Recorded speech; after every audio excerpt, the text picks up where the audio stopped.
Welcome to the David Spisak Show. I'm so glad that you took the time to join me, and thank you for doing so. I'm especially glad because I have the honor and the privilege of spending time over the next 30 to 45 minutes with Mr. Mike Maroone. And Mike is somebody I had the pleasure of working with, or working for, I should say. And Mike was a significant business mentor to many, many people over the course of his career, myself included.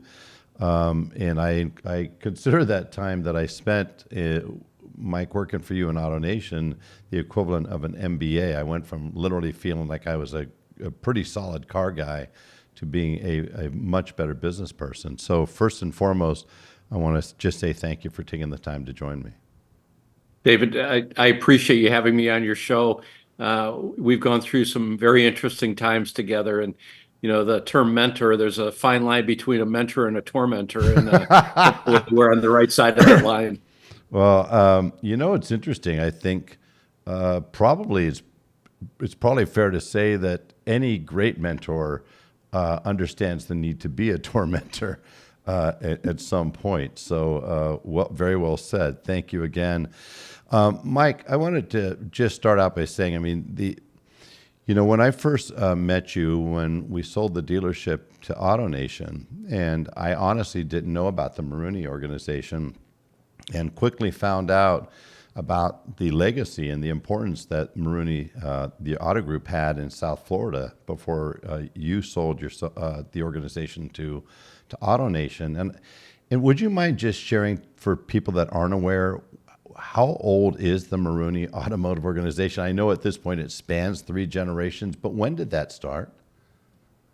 David, it started in 1955. My dad bought a tiny little Ford store in Middleport, New York. He paid $30,000 for the store, which I would tell you was very interesting because he had no money. So he borrowed $5,000 from his father, who swept floors in a steel plant. He borrowed $5,000 from his father-in-law, who was a carpenter and remortgaged his house, and borrowed $5,000 from his sister, who borrowed against her pension. And and then he got the other $15,000 from the bank. So in my dad's last years, I said, "Dad, how did you feel about that?" And he said, "I was afraid to close my eyes at night because I would have ruined my entire family's life." So our origin was quite humble. All the credit to my dad, who built an incredible business. I was lucky enough to take it to another level, but the real credit goes to him. That's absolutely fascinating. I had no idea, and thank you for sharing that with us. I get a little bit of chills there, because I think, if it wasn't for the guts that he had to do that, and maybe the even greater amount of guts that his father-in-law, and sister had, none of this, we're not sitting here. We're not talking, and God knows how many thousands of employees wouldn't have had their positions or the start of their career. So hats off to your pop. Let me start there then. You started early on. I think you said as a young teenager. I'm guessing it was one of those things where he brought you into the store to get you acclimated a little experience. You're probably sweeping floors, something of that nature. Worse than that. My first Toilets? job was scrubbing a technician's restroom that hadn't been scrubbed in an embarrassing long period of time.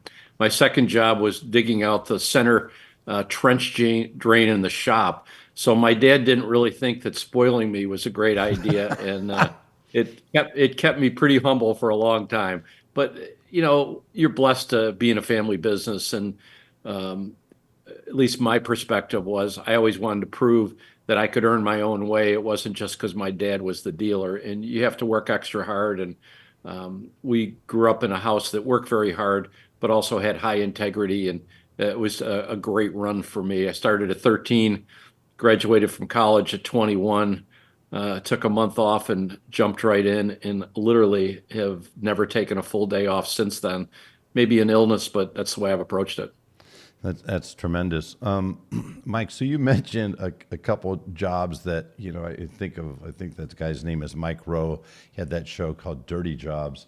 And you just mentioned a couple of them that would qualify for that show. Would you consider either one of those, interestingly, the hardest job that you ever had in this business? Something tells me that perhaps they weren't. No, it wasn't. We had harder jobs, and I would say it jumping several places in my career, starting AutoNation from scratch, being employee number two, and not having anyone ever precede us in that level of acquisition and growth was much harder. But it had a happy ending. It's been a great run, but you can't compare doing manual labor cleaning a shop versus leading a company and working for somebody like Wayne Huizenga. Speaking of the time working with Wayne, if you look back then, because there's, people always come up with a business plan, Mike, and then it's kind of like Mike Tyson says, you think you're prepared until you get punched in the face. And so you came up with that business plan for AutoNation.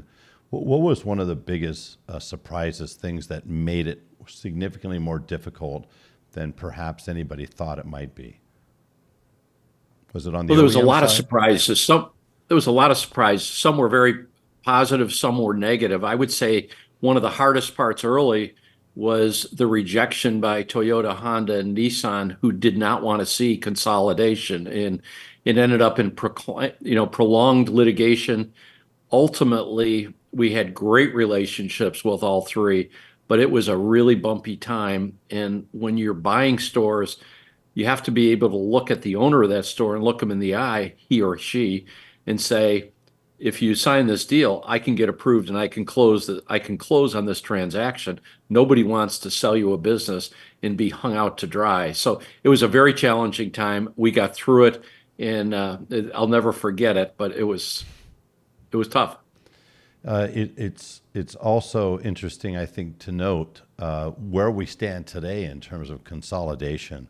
I mean, you spawned many other competitors in terms of on the public side, but also to some degree certainly contributed to what we're seeing today in terms of the birth and subsequent explosion of consolidation. Don't you think? I do think, and I think one of the positives that came out of it is the values for dealerships forever changed. Early in my career, before there was public companies, we were buying stores for 1 and 2 times earnings. Wow. Generally, they were broken. You could earn your goodwill back in a year or less. Obviously, that's not the case today. Stores are much better run. There's a lot more data. There's 20 groups. There's lots of ways for dealers to get help to run their business better. And today, 4 or 5 times earnings is light, not light, but it's more normal. And you get certain stores at 8, 9, 10 times earnings, which put you in a position where you've really got to improve the performance of the store to ever justify those kind of prices. So I would say consolidation has really helped every car dealer in terms of their net worth and the value of their business. I would assert that it's also positively impacted the OEMs. I would think at this point they have much better partners, oftentimes in terms of you had AutoNation and the other publics, but then you think of folks like Rick Hendricks and others that are out there that have grown their organization significantly. Rick Ford and many others that grew great organizations and are really tremendous partners to those OEMs, and those OEMs can count on the fact that they have the resources, the working capital, and those things necessary to succeed in the long term. Do you agree? I do agree. And I think there's several advantages to the OEMs. One is the access to capital. The publics and large privates have built more big, beautiful image stores than anyone could ever imagine. They've been able to attract and develop talent that before private cap didn't have the resources to do. I mean, for yourself in our AutoNation days, we had service trainers, we had sales trainers, we had e-com trainers, we had F&I trainers. We had a level of commitment to developing people that was unprecedented, and not just AutoNation, but others have as well, both private and public. And I think it helps be a better partner to the OEMs, and it certainly helps the guest experience. So, Mike, I asked you about the hardest job. As you look back on your career, Can you think of something you'd consider to be your favorite job, your favorite position, your favorite role? Honestly, David, I embrace every single day differently, but with a similar passion and positive attitude. I love what I'm doing today. I loved being at AutoNation. I loved working with my dad. I don't mean this literally, but I can't think of a bad day since I've been in auto retail. I feel privileged, both to be in the industry and at times to be in leadership positions. So I've loved every day. There really isn't a best day. I love that. Mike, is there, as you look back, similarly, is there a defining moment? Is there a moment that you could think of? I mean, you literally grew up in this business, so some of us or many of us fell into this position, fell into this industry, and at some point, it just grabbed us, and we knew this is the only thing that we wanted to do. Can you recall a defining moment, either when you were working for your dad or when you were working for AutoNation, that really, I don't know, just kind of grabbed you and said, "Okay, I'm all in all the time." David, that's a great question. There is one moment that I'd like to share that I think is a defining moment. South Florida was devastated with a major hurricane named Hurricane Andrew. Hmm. And Hurricane Andrew just whacked Dade County, which is it's now called Miami-Dade County. We happen to be just north of that. And people's lives were destroyed. I think 30 or 40,000 cars were destroyed. People started moving up into the communities that we did business in, and we were able to navigate and get an unprecedented supply of product and propelled our business from being a very good business to being a great business. And we started retailing over 1,000 cars a month. At one time had a sales force across a couple of franchises, over 100 salespeople. And I would say that storm and that opportunity, although it devastated people's lives, for us from a business perspective, opened my eyes up to what could be and what the world would be like with super talented people, very aggressive ad spend, very aggressive inventories, huge physical footprint. And it was extremely successful, propelled me and our organization to another level, and ultimately drew the interest of H. Wayne Huizinga and his folks. So that level of success brought a lot of attention to our organization, and many of us benefited from it. Hopefully, all of us benefited from it. Mike, at that time or subsequent to that, did you learn anything in particular that strikes you about how different people within your organization responded to that type of situation, where some perhaps saw it as just, obviously there was devastation that impacted people's lives, obviously tremendously, but also there was hope and there was opportunity. And it seems to me that, there's always a number of different outlooks or attitudes that people have that oftentimes or typically defines how life turns out for them. Yeah, it's very interesting. It's a very good question. So let's start with one that should be somewhat obvious, is we had tremendous compassion for the people that were afflicted. We were one of many people in the community sending truckloads of supplies, whether it was ice or food or generators, down in the devastated areas. So while our business is taking off from one side, we know we've got hundreds and hundreds of thousands of people impacted on the other side. So there was compassion on one side, and then there was this tremendous excitement as we realized the magnitude of the opportunity. And so it was two varying emotions.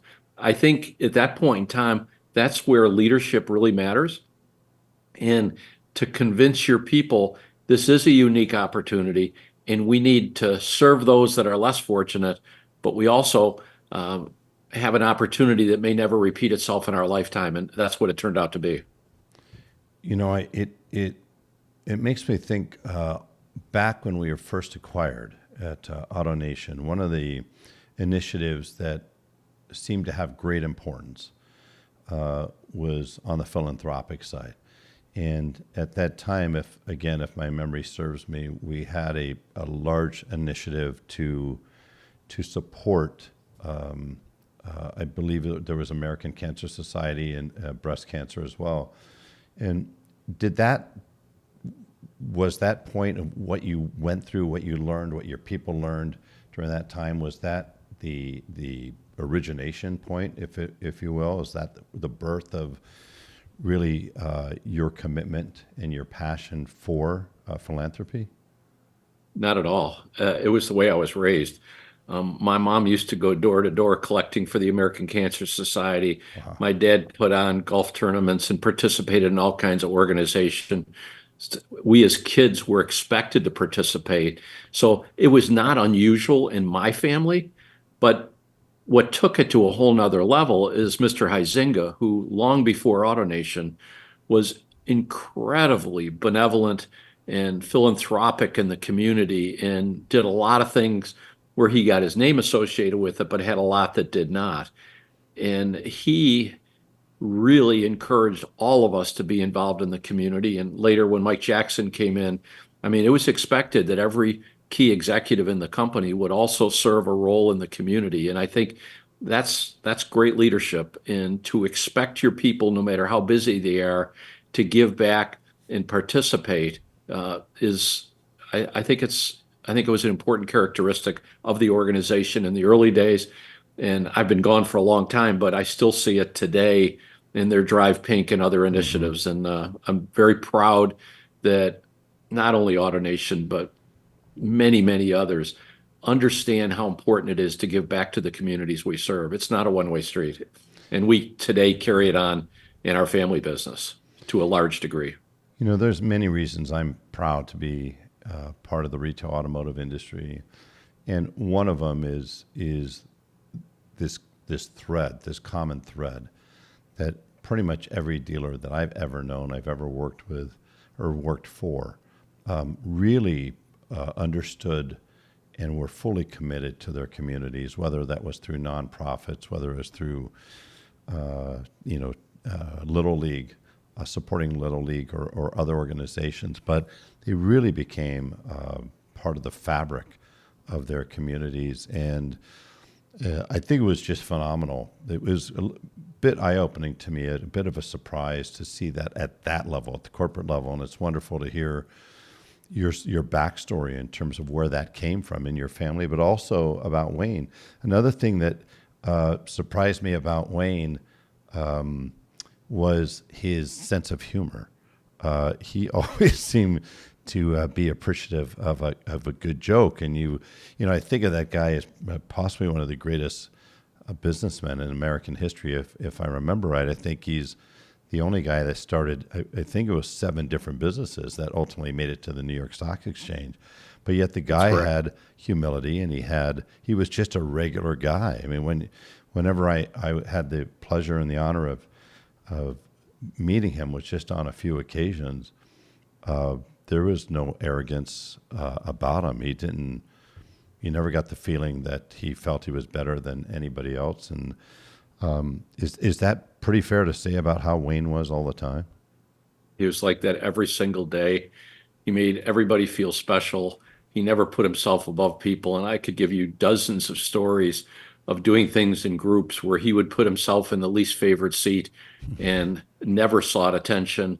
At the very first dealer meeting we had, I said to Wayne, "Do you want me to take you around and introduce you to people?" And he looked right at me with a smile and he said, "I don't need anybody to do that. I'll go beat them by myself," and just went person by person and greeted every person in the room. And he was a multi-billionaire at that time, and the owner of professional sports teams and the developer of Blockbuster, and just won a World Series, and I could go on and on. But he thought of himself as being the same as everybody else. He started with a single garbage truck going out picking up garbage at 3 a.m. and 4 a.m. And then he'd come home at, I guess, 10, 11 and clean up and put a suit on and go out and sell garbage routes. So, I mean, when you have origins like that, you don't put yourself on a pedestal above others.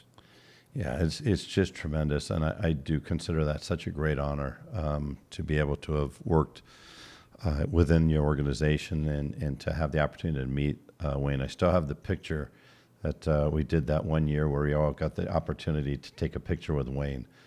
Incredibly special.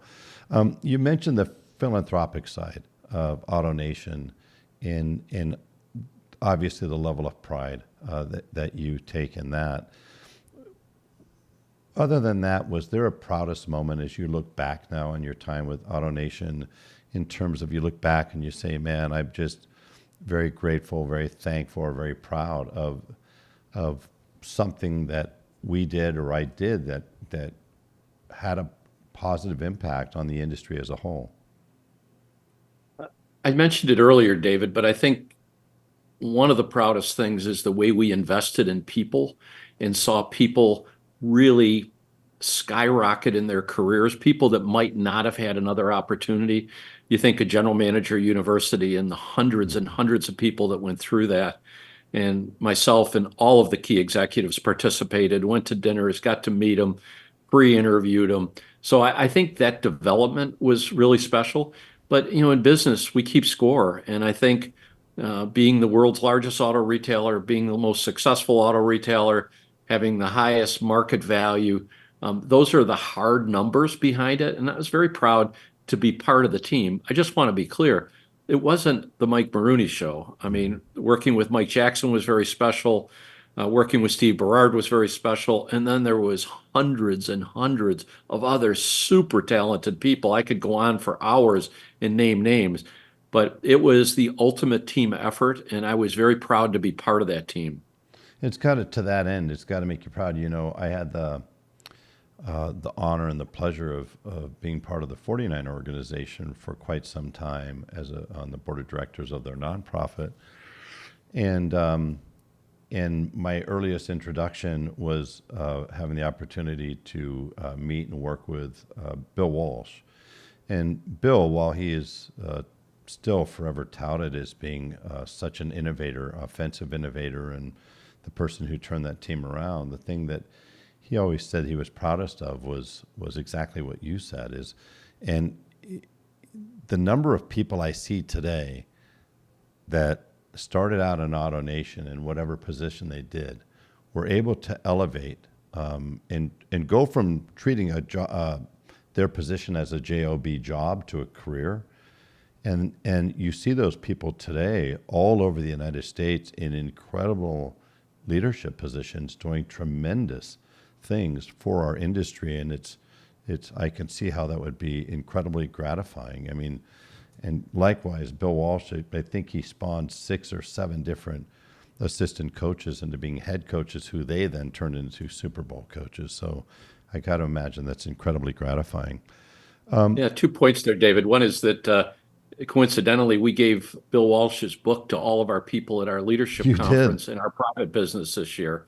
And secondly, the biggest joy I get out of going to NADA, the national convention, is being able to walk around and see our alumni. And I'm so proud of what so many of them have done. And I knew they had incredible talent. You never knew where it was going to be applied, but they're everywhere. And, I'm a proud co-parent along with Mike and Wayne and others.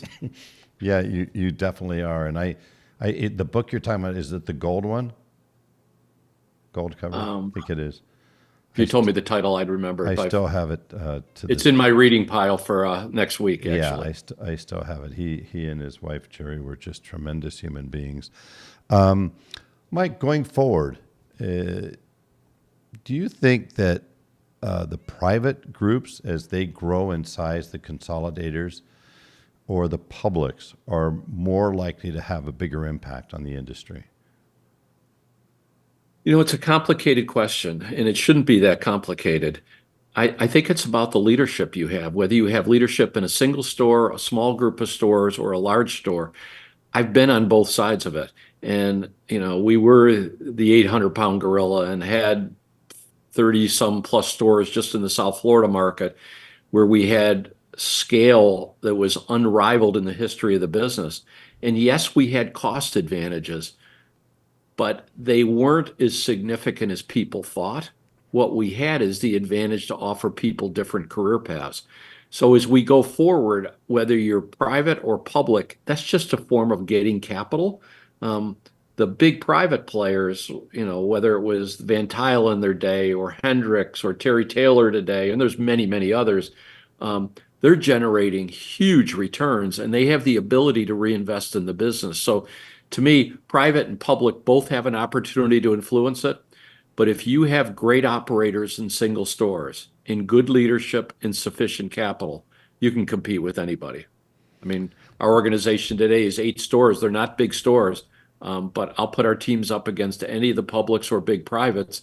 And you don't want to brag about stuff like that, but leadership really counts. And I think it can count in single stores. It can count in big companies. Yeah, I couldn't agree with you more, and I see it to this day in pretty much every market to where, you certainly see large organizations like Terry Taylor's.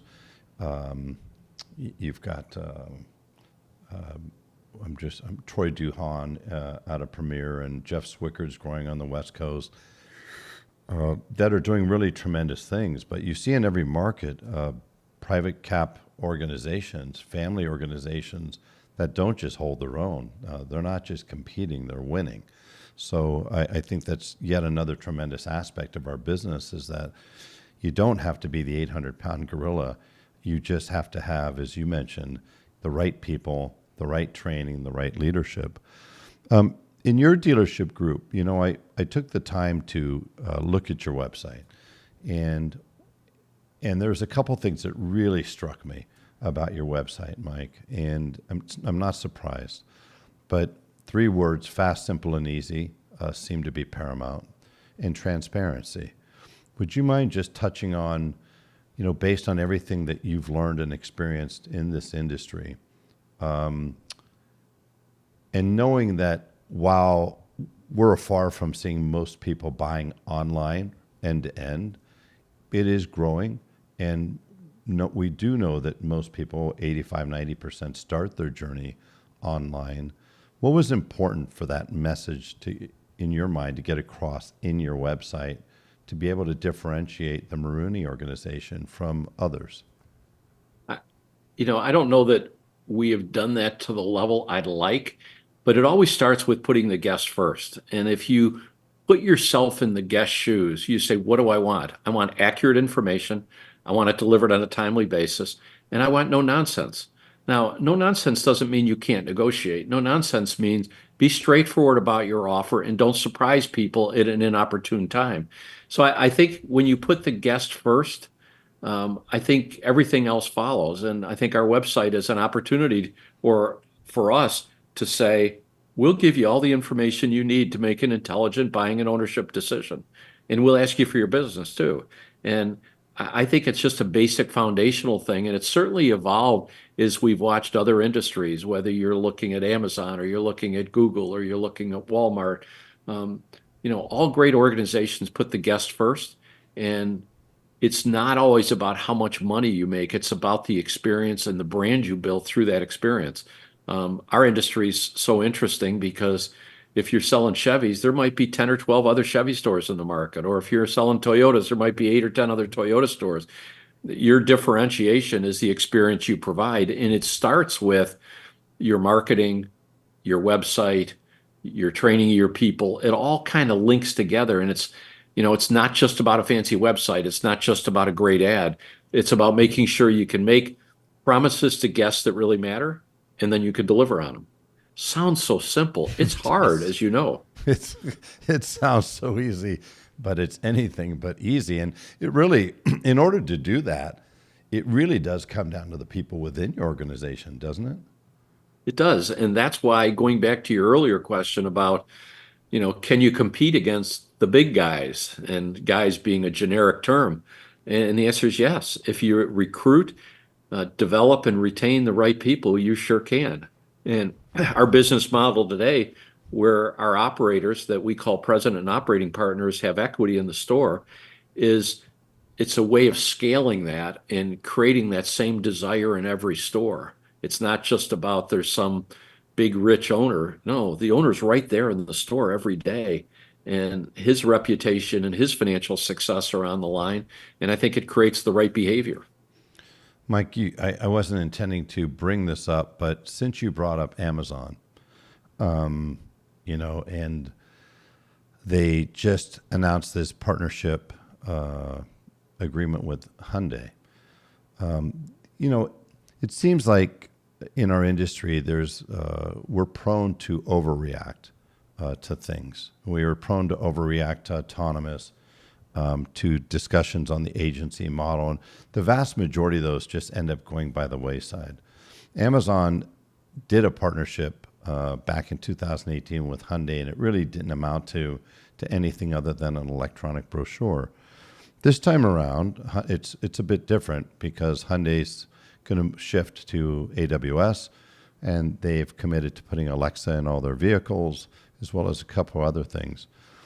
Do you have a take on this Amazon Hyundai partnership announcement? Do you think that there is a likelihood that it will spread to other OEMs? And the bigger question is doing business with Amazon in the retail auto industry a good thing or possibly something that would be detrimental? I think it's a complicated question, David. First of all, Jose Munoz, who's running Hyundai in North America and sits on their global board, is brilliant. He's bold, and he's looking at every channel just as he should. His job is to grow Hyundai and grow their market share, grow their units in operation, et cetera. And Amazon gets more eyeballs than anybody. So it's a natural evolution. Do I think it's a threat to the dealer model in the US? I don't, but I also don't bury my head in the sand because things change and can change very quickly. Today it's not that much different than any other lead gen business, but I think you've got to watch it and be careful. Luckily, franchise law is on our side, but you don't want to hide behind franchise law.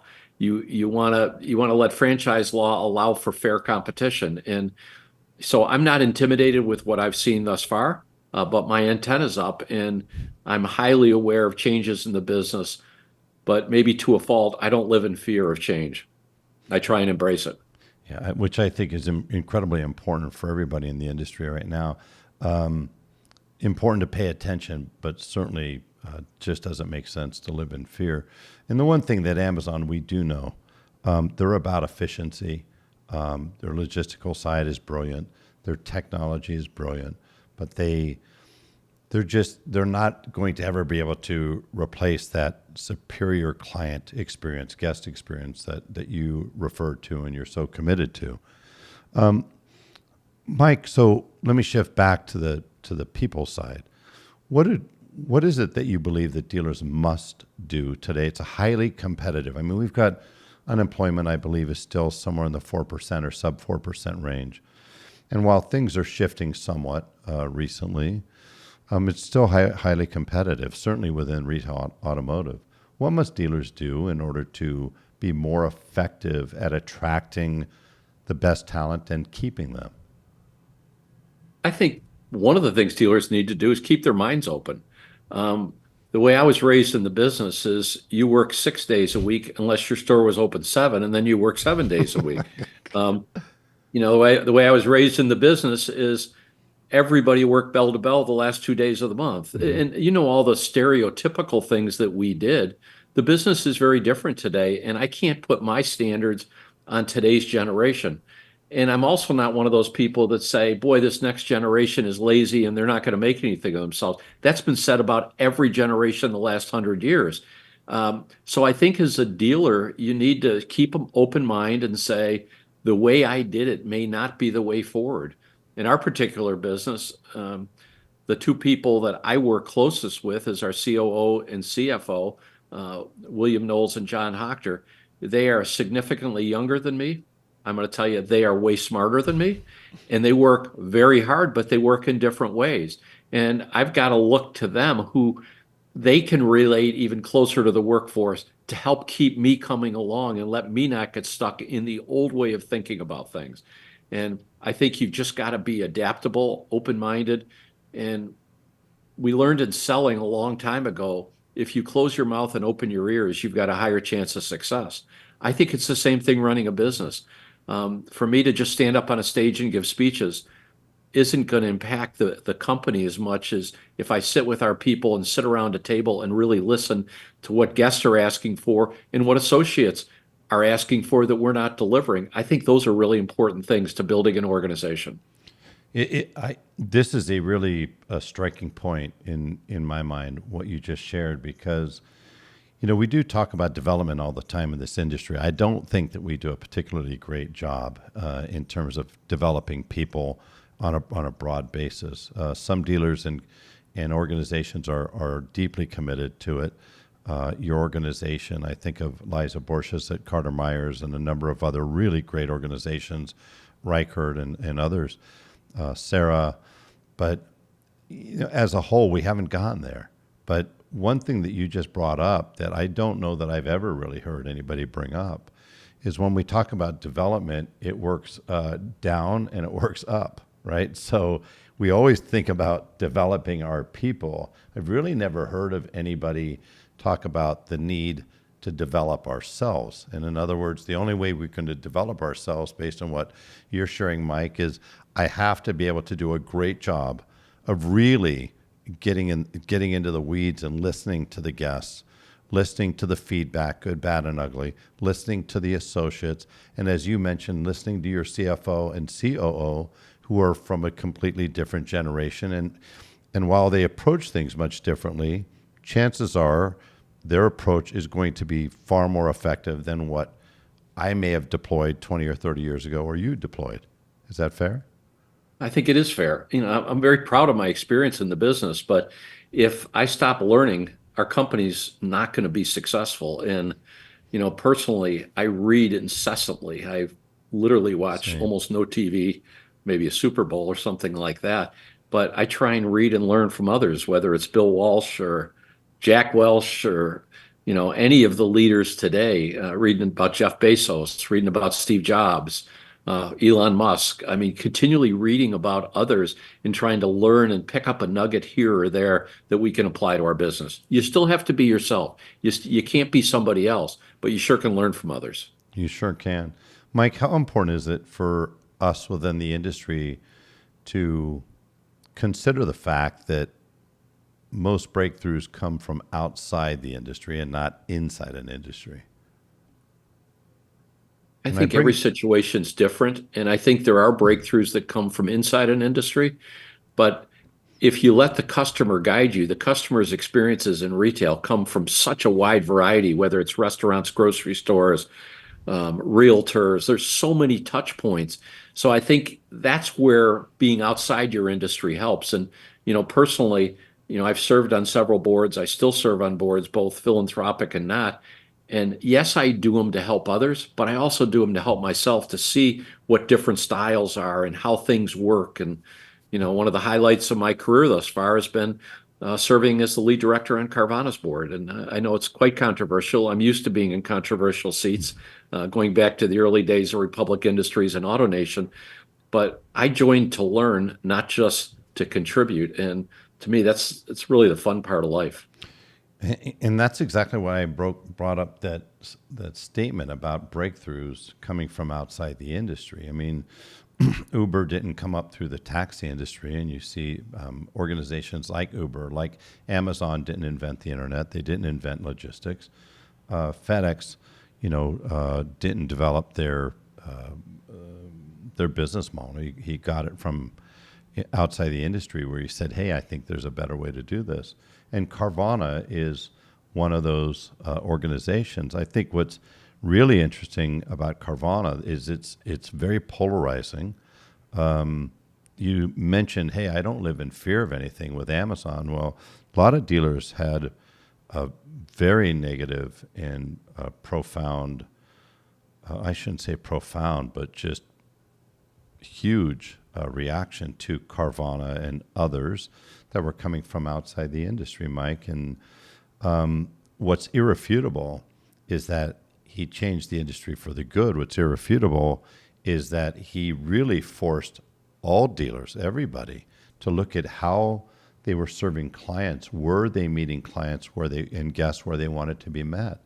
And he created everything that people are trying to move towards, were a seamless buying experience online. They created. Now, the other part that's interesting to me is they achieved great success in terms of the value of the organization, the stock value, and then plummeted to nearly zero I think it was as low as $4 or $5 is when it hit its bottom point. And that's when they really showed the leadership that you spoke of earlier that's so important. Can you speak to, in your position, obviously not sharing anything that you can't share, but just kind of looking at things from a 50,000-foot view, it just seems to be one of the most impressive turnarounds that we've seen in American business. When you look at where they are today compared to just 1 year ago, would you mind speaking to that? Yeah, and obviously I'll speak in publicly available data. Carvana, you and I spoke offline about this. To me, it's the greatest pivot I've ever seen in business. And Carvana had 7 years of 100% growth, which is really hard. That's revenue growth. And then the market shifted and they had unbelievable losses. And give Ernie Garcia and his entire team enormous credit. The senior team at Carvana are the same people I met on day one when they went public in 2017. Literally, it's the same team. And they worked as a team and pivoted, took $1 billion in annual costs out, restructured their debt, refocused their business, changed their business model, but never changed the focus on the guest and the focus on the guest experience. And listen, I make my income from my stores, but being a part of that and helping along the way, and I take no credit, but I was a helper, was an incredible experience, and I'm so proud of what they've done. But what they've built will be something special for a very long time. The upfront build of the digital platform, the logistics network, the auction, real estate, et cetera, is really daunting. And similar to AutoNation, early on when we went from 0 to 20 billion in revenue in, I think it was 98 or 99, we're the fastest growing company in America. And there was a lot of people throwing rocks at us. Well, you go through a learning curve when you grow that fast, and Carvana went through learning curves. And again, I'm real proud of where they've been, but I'm really excited about the future as well. Yeah, it's so interesting. I mean, I'm no stranger to it, and I try to take a very fact-based, objective view, and there certainly are times when I would hold them to task, and I would have questions about what some of those decisions were. But again, interesting that you are causing me to think backwards now. And in the beginning of AutoNation, I recall the reconditioning centers. I recall the used car super mega stores that we had. I mean, there were things that you put out there with great intention, and the world throws you a curveball, or things don't turn out the way you want to, but it still becomes part of that foundation of an organization that's built to last. And when you look at AutoNation today, part of that foundation is some of those things that didn't work out. And with Carvana, it's even more extraordinary because they got hit pretty hard in the face in every way possible. Would have been really easy to say, okay, I guess this isn't going to work out. But instead, to do some of the things that they did to restructure their debt, to pivot, to reinvent, you got to look at it now and say, boy, that certainly feels like a company that's built to last. Would you agree? I agree strongly, and it goes back to the thing we've talked about for the last 30 minutes, and that's leadership. And Ernie Garcia the third is brilliant, hardworking, scrappy as you'll ever meet, and fiercely loyal to his team, but always focused on the guest. And I think with the infrastructure they've built, the technology platform they've built, I think it is built to last, and I think it'll be exciting to see what they do. And again, they're only one segment of the business. They're probably 1% of the used car business. You get a $40 million industry, or 40 million unit industry, and they're 1% of it. So there's lots of room to grow, but there's also room for competitors and fresh ideas, and there's room for the franchise dealer to compete just as hard. And we've seen that, Mike, to where, people had great fear of Publix. When you guys started AutoNation, and people had tremendous fear and were throwing rocks at AutoNation and trying to do everything they could to not dismantle it, but discredit it and say it's not going to work. And here it sits. People said the same thing about F&I. Started in 1981, and most dealerships didn't have an F&I department. They were convinced adding a person was going to completely destroy the relationship with the clients. Customers are going to run out of the building. Today, if it wasn't for F&I, we wouldn't be where we are as an industry. And with respect to Carvana, it's the same thing. The one thing I think perhaps is most impressive to me about where they are today and what they've gone through, I never saw one. I don't think the consumer, I don't think their guests or their clients ever felt any of what they were dealing with internally. They never allowed that to affect that client experience, which is pretty remarkable. Mike, as we wrap up here, you've mentioned leadership more than anything else. I actually had a question I was going to ask, was that going forward, what's more important, leadership or management? And I figured I knew what the answer would be, but it's just not enough anymore to be a good manager or a great manager, right? You've got to be a manager and a leader. You can't be either one. I mean, we do a communication every Saturday morning. One of my friends, Don Flo, does the same thing, and I piggyback off of his. But every single Saturday morning, 52 weeks a year, we communicate in different ways about the value of leadership and about how our mission is not only to serve guests differently than anyone ever has, but also our unlimited commitment to developing people and helping other people be successful.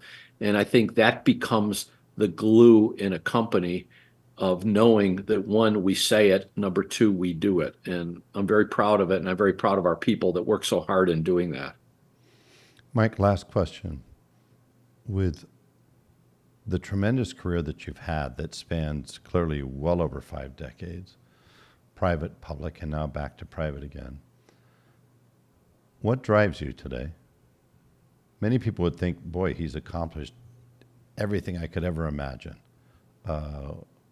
What drives you today? I think it's something that I inherited from my parents, and that is a desire to help other people. And my life today is our automotive business with 8 stores and 650 associates, but the rest of my life is I serve the Cleveland Clinic on their global board. I'm the chairman of Cleveland Clinic Florida. The mission there is not to brag about me, but it's helping to provide world-class healthcare and getting access to world-class healthcare. When your life's on the line, when you've got a serious illness, you want somebody there to help you, and I'm proud to be part of an organization that does that. Carvana is about learning. So it's, if I learn, I can help our people be more successful. So it's the community work. It's the satisfaction of helping other people grow and be successful that is really, it motivates me. And I feel the same as I did 5 decades ago. I feel like there's much to accomplish. And I just love having such great teammates to do it with. I mean, I'm so far from a one-man show. I'm physically removed from the stores other than 1 week a month, but there's people that carry the water every single day, and I am so grateful to them, and I want to help them be even more successful as well. Well, Mike, I want to thank you again for taking the time to join. I want to be respectful of your time. And I know what you've shared over the last 40 minutes or so is going to be tremendously helpful to everybody who takes the time to listen. And so I am wishing you, your organization, your family all the best in 2024 and beyond. I'm going to also take the time to thank you for helping me and the contribution you've made in my career. I always say to people that I work with, I don't want to make you smarter. I want to make you better. And I'm definitely better for having the opportunity to be mentored and tormented by you both. So I want to thank you for that. And for everybody who's taken the time to listen, I want to thank you as well for investing your time I trust that you're going to get tremendous value out of this. And if you'd be so kind, share this out to somebody who can use some of that wisdom that Mike shared, some of those experiences that will undoubtedly help them as well. So, Mike, thank you. Appreciate it so much. David, thank you for the kind words. Thanks for having me on your show today. Wishing you great success, your family great health, and to my friends in the industry, the best is ahead. It is. The best is yet to come. And on that note, thank you for joining, and I'll see you next time. Take good care. Take care.